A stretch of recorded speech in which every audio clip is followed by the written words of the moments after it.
correspondence. Again, my name is Greg Parker. I'm the moderator of today's discussion with the Michigan Humanities Council. And the reason I'm here is because we recently completed a One Book, One State program called The Great Michigan Read, which featured Ernest Hemingway's The Nick Adams stories. But the main attraction are actually our three experts here, our panelists. From the far your left is Mike Federspeil. He's the president of the Michigan Hemingway Society, and he's also a professor at Central Michigan University. Next to him is Frederick Svoboda, who is a professor at U of M Flint and also active in the Hemingway Society. And then next to me here is Tom Foster, who is a professor at U of M Flint. Is that correct? Yep. And also is the author of How to Read Literature Like an English Professor. Get that right? Without the English part, yes. Just like a professor. Just like a professor, okay.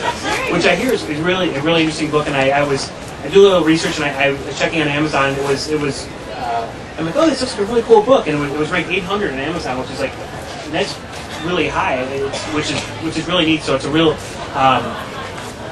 probably goes up closer to as students get back in school, so they can master their intro comp classes. So we have lots of perspectives on Hemingway here, and I think that we'll just sort of plunge right in.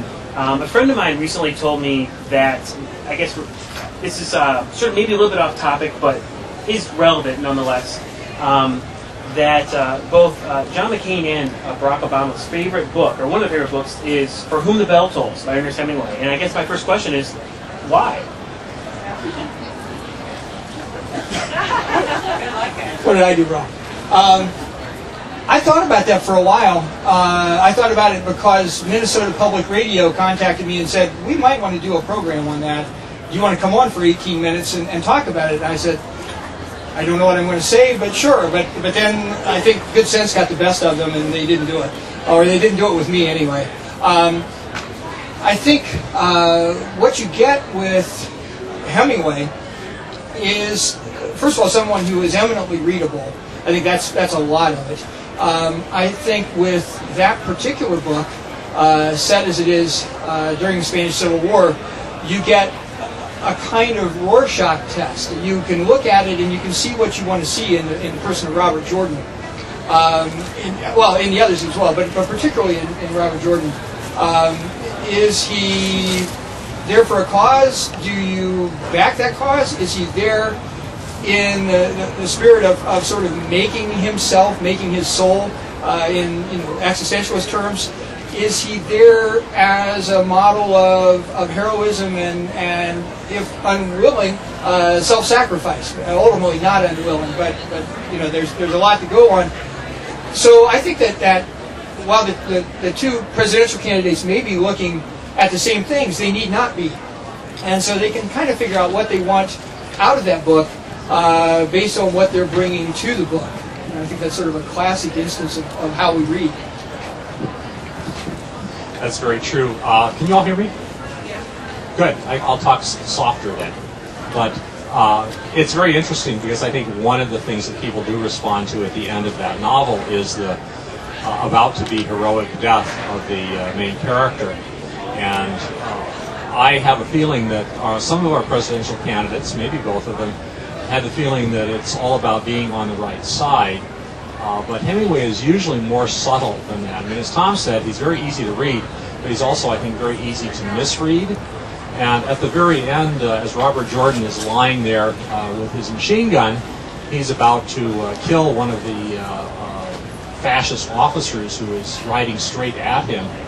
And that officer, whose name is Lieutenant Berendo, is a wonderful human being. Everything that we learn about him in the novel suggests, and he's the major figure that we learn about on the other side, suggests that maybe this war was not such a good idea. And I'm not sure that our presidential candidates are thinking about that as well. So you have the two best characters in the novel, and they're about to kill each other. I'd go a whole different direction. I would point out that when asked, Fidel Castro said his favorite novel was A Farewell to, or not, was For Whom the Bell Tolls. Mary Hemingway, when she went to take Ernest things out of their home after his death in Cuba, Fidel cornered her and said, you know, that taught me how to fight a guerrilla war. It's my favorite novel of your husband's. So make of that what you will. Well then. I wanted to say one more thing about it. In terms of being a textbook on how to fight a guerrilla war, you will remember, if you've read that novel, a lot of it takes place in a cave.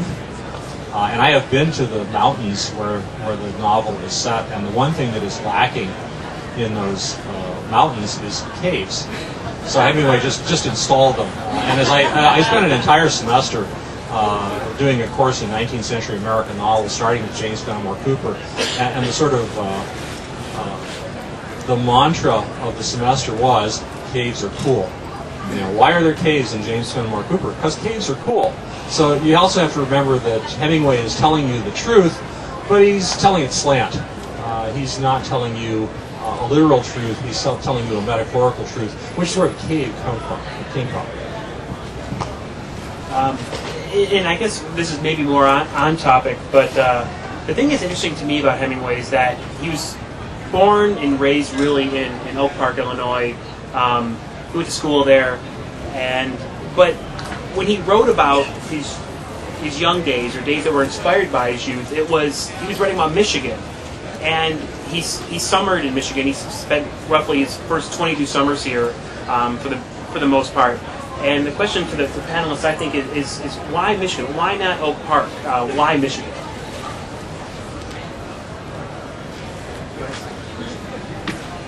I think two reasons. Number one is, like all of us, Ernest liked something different, and very different than Oak Park with its good schools and wide streets was northern Michigan. It was exotic. It's hard for us to imagine northern Michigan is exotic, but if you look at Hemingway's life, he was always looking for the next exotic place. You don't write about what you think is normal and maybe mundane, you write about something exciting. And that he found in northern Michigan. And I think the other part of your answer, Greg, really is that the Hemingways were victims, or maybe not victims, but they were certainly compliant in the whole northern Michigan tourist craze. The publications, the promotion of northern Michigan as a tourist destination at the time drew the Hemingways there. They read the notices in the paper, they went for the clean air and the healthy lifestyle, and they dropped into this place that was a wilderness and appealed to everything exotic in young Ernest's life. And of course, once again, print the legend. It wasn't really a wilderness. It was actually quite civilized. I sometimes think that it was more civilized in 1900 than it is today. There certainly were a lot more genteel things happening in northern Michigan at that time. It wasn't a wilderness. The logging that he writes about had mostly happened in the past. And in his stories, he's giving us northern Michigan of the early 20th century, but he's also giving a lot of us the northern Michigan of the 19th century that he only read about. And he did this compilation of the two. Well, yeah, and what's interesting is that I guess the question then is, what was it really like up there then? Because, there's not like now on US 131 where there's a Walmart, a Barnes & Noble, and a bunch of strip malls, putt-putt golf, go-karting. He wasn't doing those sorts of things, but yet it was still touristy. So I guess what was it really like? Is there a... If you think of Petoskey, Michigan, most of us have been north. Petoskey had about 6,000 residents, same population it has today. In the height of the season, there were trains, commuter trains, dummy trains they called them, every 15 minutes going through town. There were major hotels. The New Arlington Hotel, more rooms than the Grand Hotel. There was an orchestra that played at the New Arlington Hotel. It played there a morning concert, a tea concert, an evening dance concert. You could get oysters for dinner. Northern Michigan, the resort community of Northern Michigan, was fairly sophisticated, with people coming in from St. Louis and Kansas City and all over the Midwest. So there was much more civilization, as Fred says, than you would think at first glance. But there was also the end of the rail lines, where the Hemingways and others were, and they summered on lakes pastorally. Bare feet all summer long, Memorial Day, Labor Day, with nothing to do. And that sounds kind of wistful as you think about it now. But it was not, Fred is dead on right. It wasn't a real backwater place.